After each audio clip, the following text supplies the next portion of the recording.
Hellblade Senua's Sacrifice will be coming to VR on HTC Vive and Oculus Rift on July the 31st. Now this isn't just an add-on or some DLC, this is the full Hellblade game as a standalone VR experience. And it's completely free if you own or buy Hellblade Senua's Sacrifice on Steam.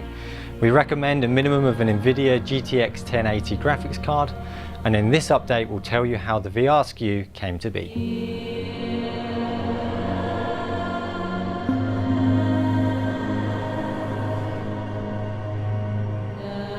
We received our first VR kits very early on in development when we were creating the vertical slice for Hellblade.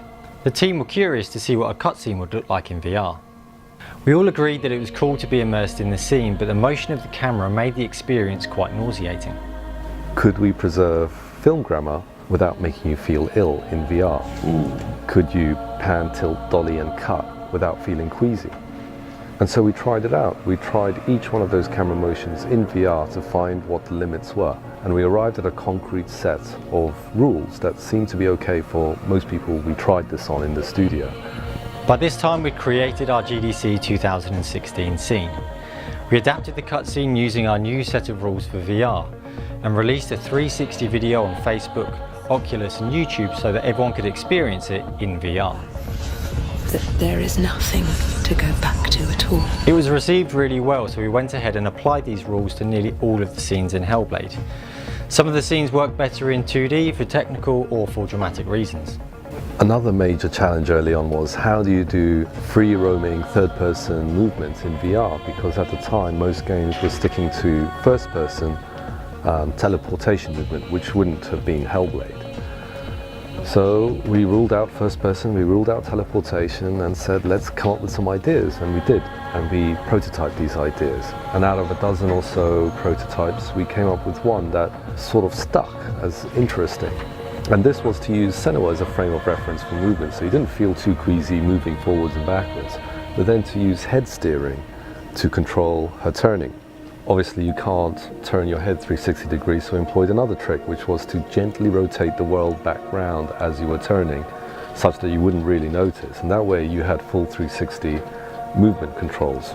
Encouraged by these experiments, a tiny team continued to solve VR issues alongside the main Hellblade development. Over the months, we found solutions for traversal, puzzles and combat.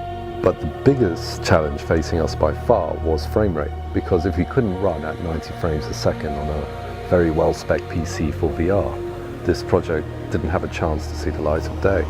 We optimized the art, shaders, characters, landscapes, post-processing effects, anything we could to get us to 90 frames a second, including switching to a forward renderer. And we got there, but it took 2 years of hard effort. But it was worth it, because the optimizations we did to the VR version of Hellblade also benefited the non-VR version, which is why Hellblade looks so good and runs so well on reasonably spec PCs and consoles. Why did we do this? Well, there was never really a good business case for Hellblade VR. We did it out of curiosity and out of the desire to find out more about VR, and because we thought that the final experience would be something cool for our fans.